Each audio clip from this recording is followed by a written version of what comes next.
Amigos e amigas, boa noite. Ih, que boa noite, mais frio, boa noite. Saúdo a Bia, com ela todo o pessoal de Famílias Novas, do Centro de Saúde Padre Pio, os missionários e missionárias da Canção Nova, e a você que está aqui presente no Auditório São Paulo, mas também a você que nos acompanha através de todas as redes de comunicação Canção Nova. Que é um aprofundamento? Um aprofundamento é isto que nós iniciamos hoje. A Canção Nova sempre escolhe, ao longo de 10 anos já, um tema específico, convida 2 ou 3 especialistas, prepara sobre esse tema uma realidade muito especial de intelectualidade, de oração e especialmente de discussão e de debate entre nós. Por isso, não é um evento, é um aprofundamento. Tem um número restrito de pessoas que nos acompanham para que o debate possa ser muito mais prático e possa ser muito mais dialético também ao mesmo tempo. Este ano, o tema é um tema muito delicado para tratar, mas ao mesmo tempo para poder suscitar em nós diversas respostas. Nos acompanhará a doutora Nancy, que também irá tratar sobre esta realidade. E por isso, na abertura, quisemos falar de 2 situações, como está nos seus programas, muito bem estabelecidas as duas. O drama da angústia e o drama da dor humana, né? A angústia, como tal, é um estado permanente do ser humano. Não é que você possa dizer com tranquilidade que a angústia é um estado ocasional. Não. Então, nós vamos tentar mostrar e delinear, à luz da antropologia cristã, qual é o significado da angústia interior. Todos nós sempre temos um projeto na nossa vida. Todos nós sempre temos, entre aspas, um destino.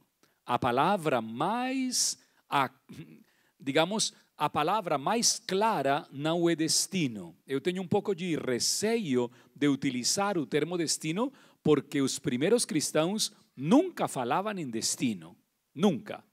Os primeiros cristãos sempre falavam em futuro. Mas acontece que com o passar do tempo, o futuro também se tornou um problema. Porque muitas pessoas começaram a voltar aos astros. E então a astrologia, no meio do cristianismo, causou sérias problemáticas nos 5 primeiros séculos. Muitos cristãos visitavam as grandes quiromantes e os grandes adivinhos para descobrir o futuro.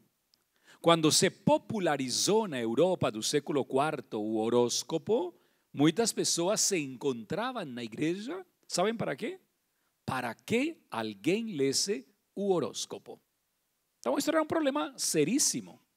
Além do mais, porque nos primeiros séculos, os cristãos fizeram uma confusão terrível com o termo parousia.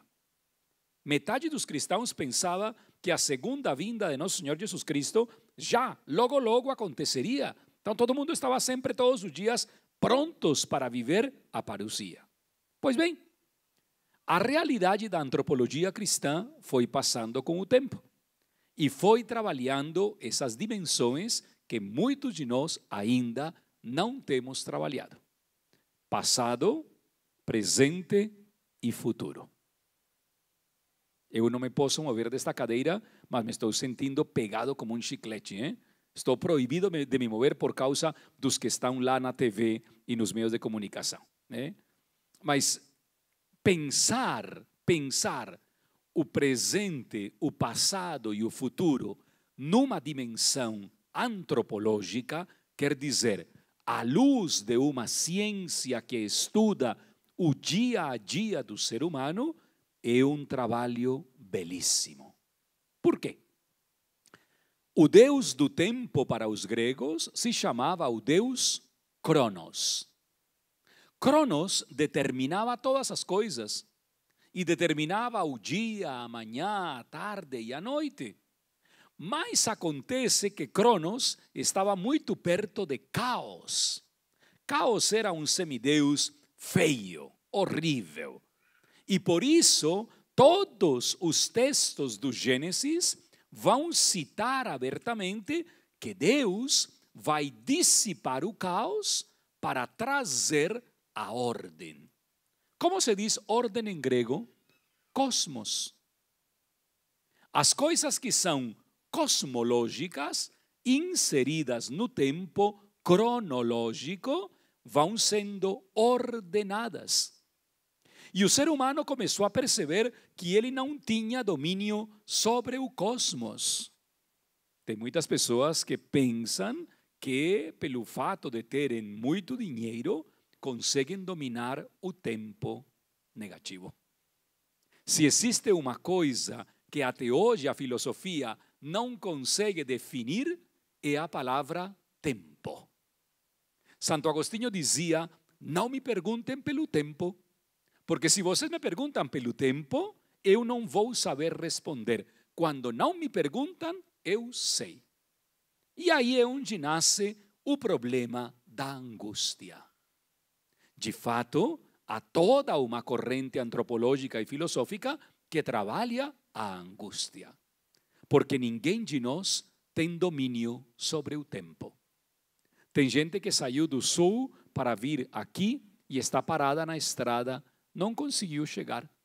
Pensaram, segundo o relógio, que chegariam às 5 da tarde. Não, vão chegar a 1h15 da manhã, segundo um aparelhinho que pronostica o tempo chamado Google Maps ou Waze.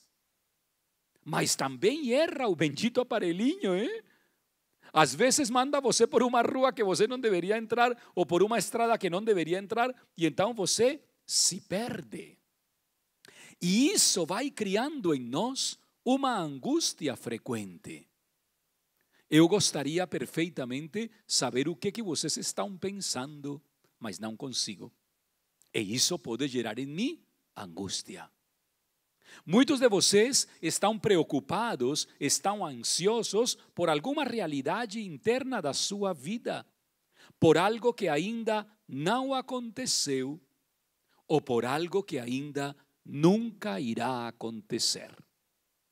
Por isso o evangelho que acompanha esta nossa pesquisa é o capítulo 5 de João, especialmente entre os versículos 1 e 15.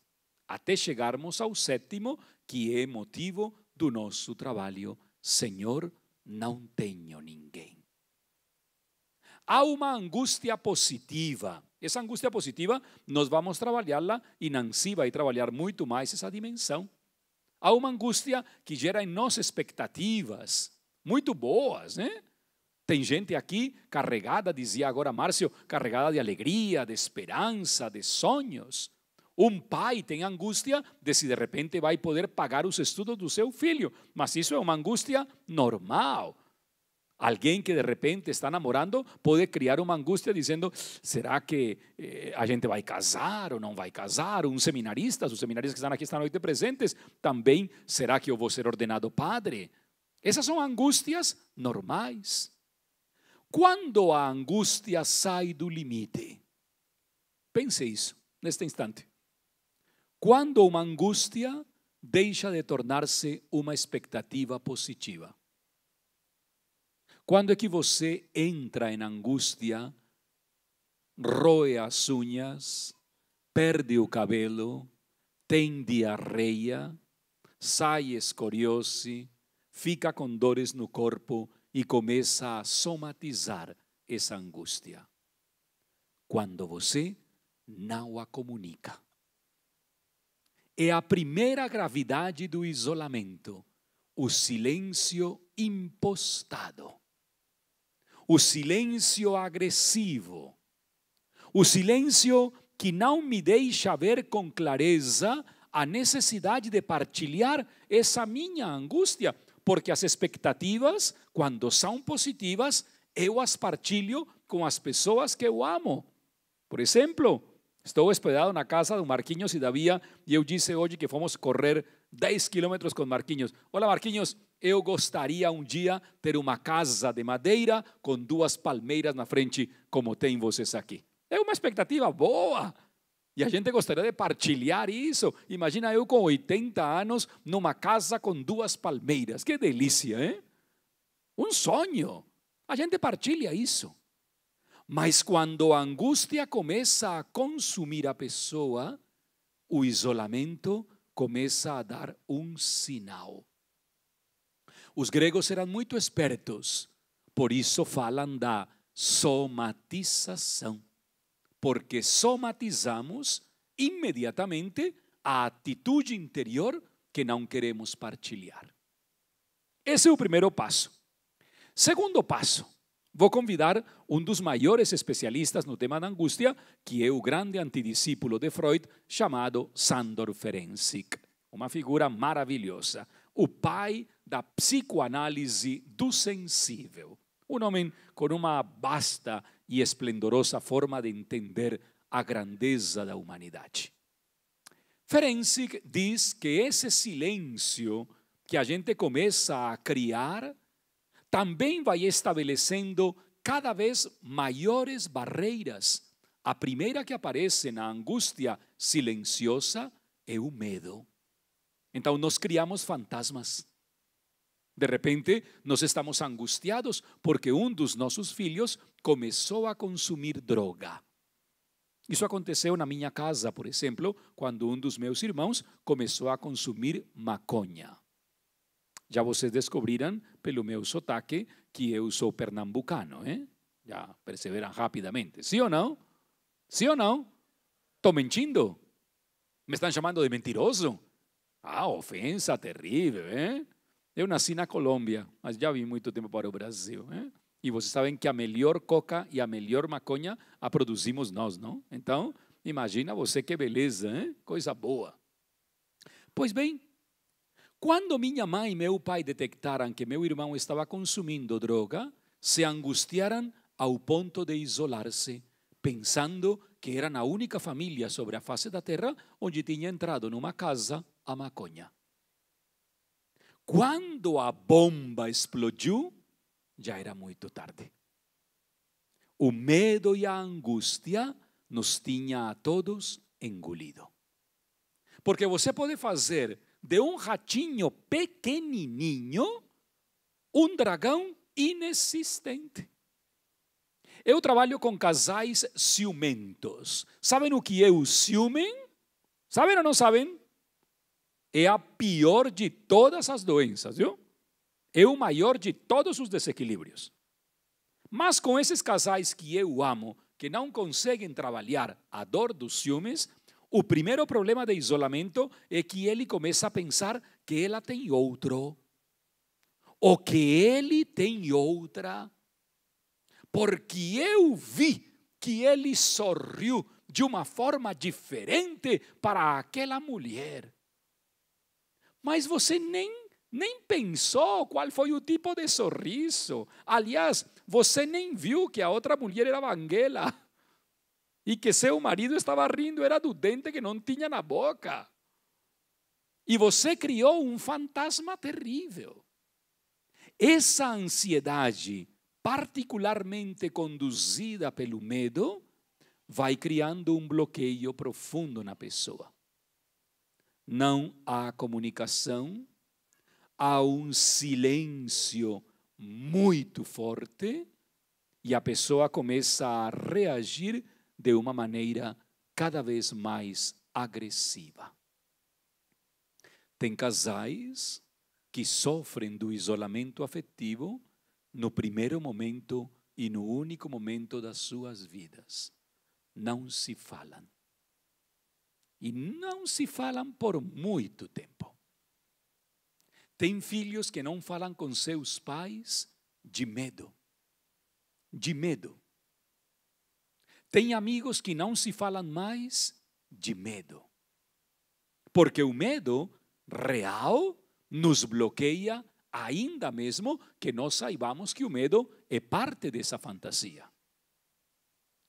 Em segundo lugar, há uma coisa que Ferenczi vai dizer com todas as letras. as barreiras criadas pelo medo vão gerar uma forte inconsistência em nós. Então, a ansiedade vai ser uma espécie de termômetro que passa de 40 a 0 graus. A pessoa pode estar num momento muito tranquila ou parecendo muito tranquila, mas alguma situação dispara essa angústia e já não há como calmar essa pessoa. Já não há como tranquilizar essa pessoa. Ou porque a sua reação é tão forte, ou porque a sua reação é tão indiferente, que a pessoa não consegue estabelecer esse limite com a realidade. Se torna inconstante, não existe nenhuma possibilidade de perseverança. Se vê com muita frequência isso nos meios dos estudantes na universidade. Se vê muito frequentemente nas pessoas mentirosas com a grande patologia da mitomania. Quem vive um mundo cheio de fantasias cria uma angústia insuportável, porque sempre terá que dizer uma mentira para salvaguardar algo que ela mesma criou e com o qual ela se identificou, mas que na verdade, no substrato, isso não existe. Então se cria uma ambivalência, é a brincadeira do ping-pong. Por exemplo, uma pessoa carregada de angústia nunca assume a sua responsabilidade quando erra, porque tem muito medo da punição. Fuge de qualquer tipo de chamada de atenção. Então é o menino que quebra o vaso, cata os caquinhos, os esconde embaixo da terra, mas um dia a mãe vai perceber que o vaso está quebrado por trás. E vai perguntar, e a criança fica vermelha, o adulto não mais quase. A mãe descobre que o filho diz: tu rompeste o vaso? Não, mãe, juro por Deus que não fui eu. É a pessoa que é incapaz de se adiantar aos fatos para dizer: eu sou o responsável. Eu sou. Não tem nada mais. As multas que recebemos de trânsito, quando chega lá em casa, não tenho por que me angustiar, porque eu sei que dizia velocidade máxima permitida 110. Eu fiz o percurso em 140. Não me posso autoenganar, porque vou criar uma angústia maior. Quem riscou o carro de casa? Criando uma bomba atômica. Não custa nada dizer: fui eu. Fui eu. O outro dia chegou na catedral onde eu moro uma peça lindíssima de Nossa Senhora do Rocio. Gente, eu fiz assim, ó. Fiz assim. Verdade. Sabem o que aconteceu? A imagem caiu. Eu segurei, mas ela caiu. Então chamei a minha secretária e falei: escuta, quem trouxe essa imagem que caiu? Falei: era para que o Senhor fizesse as procissões pelas ruas, porque é uma imagem trazida de não sei onde. Bom, agora não tem mais imagem. Ficou sem imagem. Por mais super bonder que colocaram, o nariz ficou feio, os olhos ficaram feios. Quando chegaram: padre, cadê a imagem? Falei: olha, eu levantei a imagem e ela caiu. Caiu. Eu me responsabilizo pela imagem porque estava nas minhas mãos. Isso não me cria angústia nenhuma. Se a imagem era santa, continuará a ser santa. Se a imagem era trazida do Portugal e tinha não sei quantos anos, beleza, saberão que nas mãos do padre Rafael se quebrou. A responsabilidade é minha e não tenho por que esconder essa situação. Na medida em que eu vou atrasando o processo de comunicação, maior isolamento vou tendo na minha existência. No trabalho com casais eu vejo uma coisa muito forte. O marido faz um negócio e não conta nada para a mulher. O negócio não deu certo o marido perdeu toda a poupança. Começa um isolamento afetivo imediato. Imediato.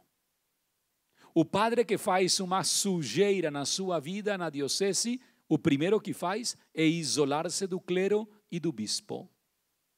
É impressionante, porque o bloqueio o criamos nós mesmos, tornando-nos cada vez mais pessoas inconsistentes.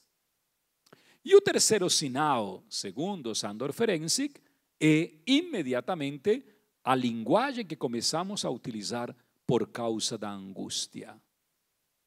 A angústia não cria meramente nervosismo de ficarmos um pouco alterados. É uma linguagem que parte sempre do negativo.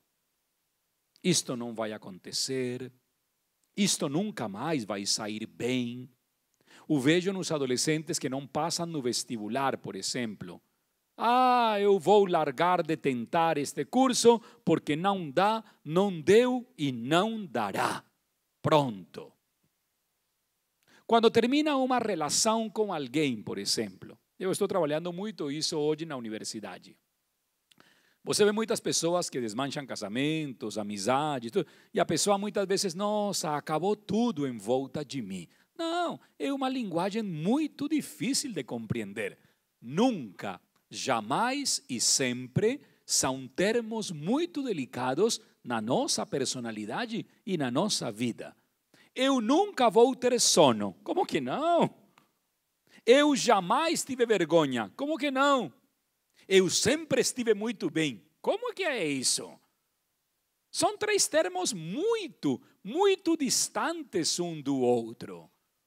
A terminologia da angústia vai criando em nós sempre impactos muito fortes, porque num sentido ou outro vão nos acuando.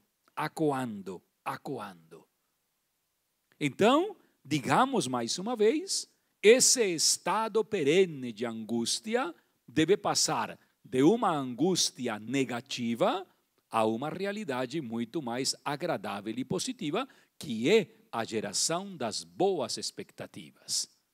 Expectantes espes. Espero com esperança. Na angústia não há esperança nenhuma. Este é um dado belíssimo, belíssimo, que nos dá a ciência à luz de uma experiência antropológica belíssima. A virtude teologal da esperança sempre vem em nosso socorro. Então, não esperamos contra esperanças fajutas. Não. Esperamos contra toda esperança. Porque sabemos que essa esperança vai abrir um horizonte cada vez mais positivo. Existem angústias de diferentes tipos, não? Cada um de vocês pense um pouquinho nas angústias que temos tido ao longo da nossa vida. Não confunda angústia com decepção, viu? Porque pode ser que a decepção gere em você angústia, mas a angústia não é decepção. Pense nas angústias que está tendo hoje, nas angústias que ele está gerando este momento. Eu, por exemplo, estou muito angustiado com o coronavírus. Angustiadíssimo. Não é uma brincadeira, nem é uma paranoia. É uma gravidade mundial. Agora considerada uma pandemia. Isso me angustia. Isso me deixa muito preocupado. Não estou fazendo um Golias, mas também não temos todas as ferramentas para poder atingir um vírus desta magnitude. Estou muito angustiado com tantas pessoas desempregadas. Me dói o coração.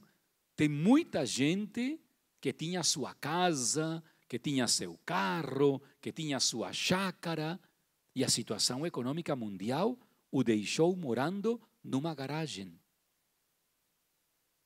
Isso me produz angústia. Como faz um pai de família para manter 2 ou 3 filhos, ou uma mãe de família que faz 5 anos depende única e exclusivamente de uma pequena poupança que tinha e agora não tem trabalho. Isso cria angústia. Então, há angústias que são reais, outras angústias que são completamente inventadas e ideadas por nós mesmos. No isolamento afetivo, a maior angústia está pautada por uma realidade perigosíssima: o silêncio excessivo. Não esqueça isso. Não quero falar, não quero me expressar, não quero dizer, depois eu me contradigo, digo primeiro uma coisa e depois digo outra que não tem nada a ver com isso, não existe nenhuma ilação, nenhuma ligação, não existe elo nenhum entre uma realidade e a outra. Então são pessoas com um silêncio colpestante, mexe, bate profundamente. Você pergunta para a pessoa amada: o que está acontecendo? Não estou vendo bem você. Nada. Opa! Se não estivesse acontecendo nada, você me responderia em outra tonalidade. Os genitores, os pais que chegam e perguntam para o adolescente ou para o filho adulto: não te estou vendo muito bem. Posso te ajudar? Está tudo bem. Eu tenho um amigo a quem eu quero muito bem, sabem? Nunca esse cara me disse que estava mal. E às vezes eu pergunto: já conheço esse cara faz mais de 20 anos. Será que ele não tem problemas na vida? Porque a resposta dele é esta: como está fulano de tal? Excelente, maravilhoso, legal.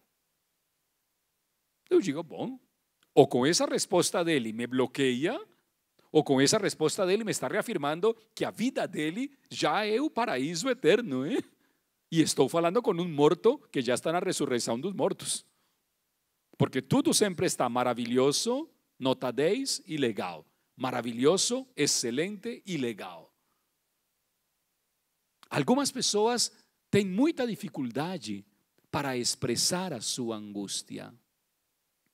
Esta talvez seja a melhor pergunta do aprofundamento. Você tem facilidade para expressar as suas angústias? Você partilha sem fazer drama e sem passar-se por vítima? Porque tem muita gente que adora ser vítima e transforma os outros em verdadeiros vitimários. Isso não é angústia, isso é capricho. Então tem muita gente que chama a atenção. Estou angustiada porque não está pronto o meu vestido de noiva e mando todo mundo para fora de casa. Não, espera aí. Está sendo uma noiva testaruda, caprichosa. Talvez a modista vai demorar um pouco, mas não é para que você acabe com a vida de todos. Estou angustiado porque não chegou o meu carro que faz 2 meses pedi para que viesse de Oslo, da Noruega. Não, espera aí. Talvez o container não o trouxe e você vai ter que esperar. Mas você não pode acabar com todo mundo só porque o seu carro, último modelo, não está aqui. Essas angústias trazem muito de vitimização. E eu estou vendo cada vez mais casais divorciar-se por causa da vitimização. Aquele ou aquela que se sente vítima de tudo. De tudo. Sou sempre eu, quem tem que trabalhar, quem tem que fazer, quem tem que pagar, quem não sei o quê. E nada está bem. Esse silêncio tão forte, nós recebemos um presentão 53 anos atrás, no Concílio Vaticano II, quando o Papa Paulo VI apresentou em 65 a grande experiência, o grande documento da Gaudium et Spes, gozo e esperança, alegria e esperança.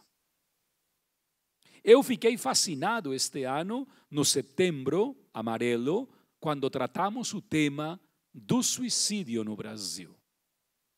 O primeiro que fiz com os meus alunos de medicina foi trabalhar a realidade do suicídio afetivo. Sabem onde começa hoje o suicídio afetivo? No álcool.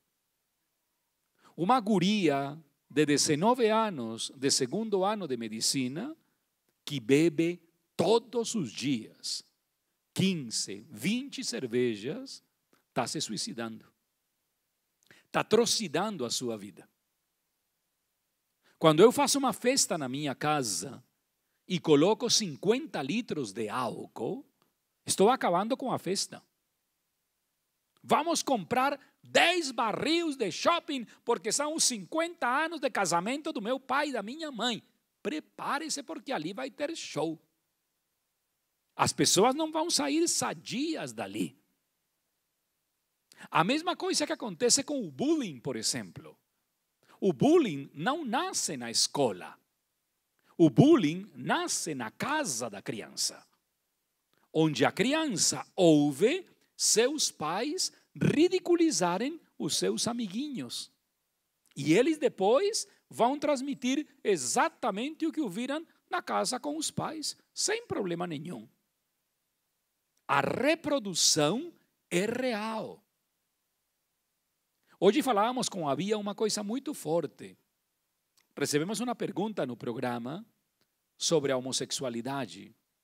E a pessoa dizia, olha, será que meu irmão homossexual pode influenciar de forma negativa os meus filhos?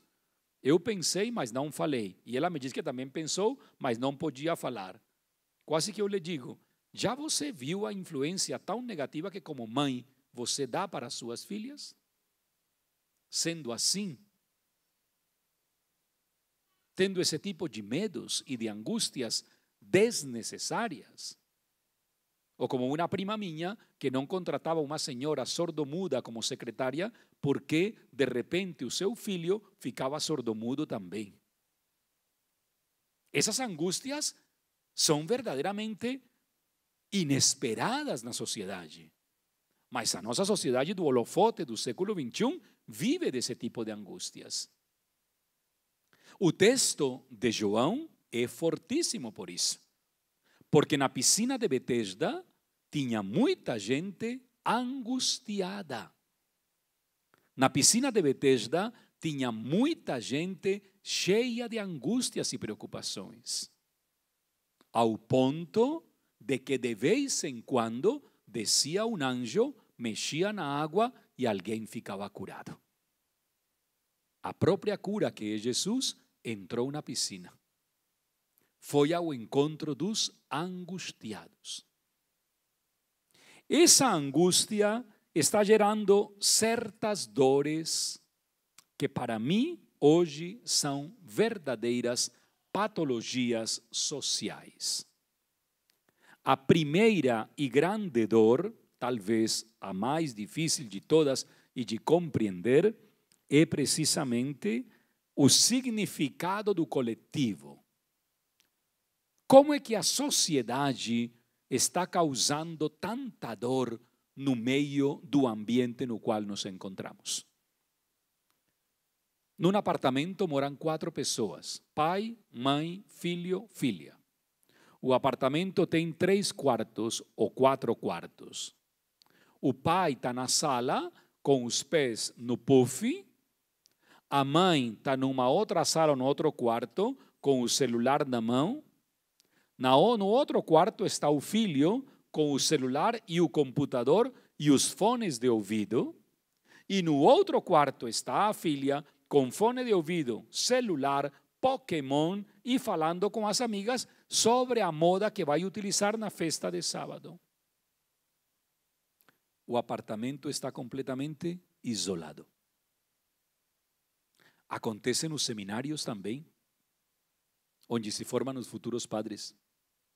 Acontece nas comunidades de vida como esta da Canção Nova e outras pelo mundo afora. A coletividade já não me diz mais nada. O mais difícil desta noite não foi ter começado o aprofundamento, foi ter feito com que você que está lá no fundo descesse. Foi o mais difícil, se aproximar. Porque a coletividade já virou patológica. É impressionante. Um engarrafamento na Dutra, tem gente que tem vontade de pegar um motor de avião no carro e sair voando por cima de todos. E quase ninguém se pergunta, será que o acidente que aconteceu deixou pessoas mortas? Será que eu posso ajudar em alguma coisa?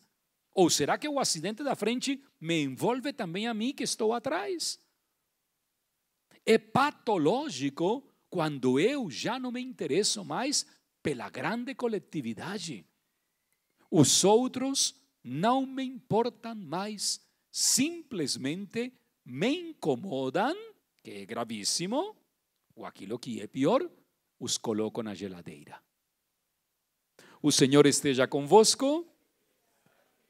Abençoe-vos o Deus Todo-Poderoso, Pai, Filho e Espírito Santo. Um bom descanso para todos e nos vemos amanhã. Deus les abençoe, viu?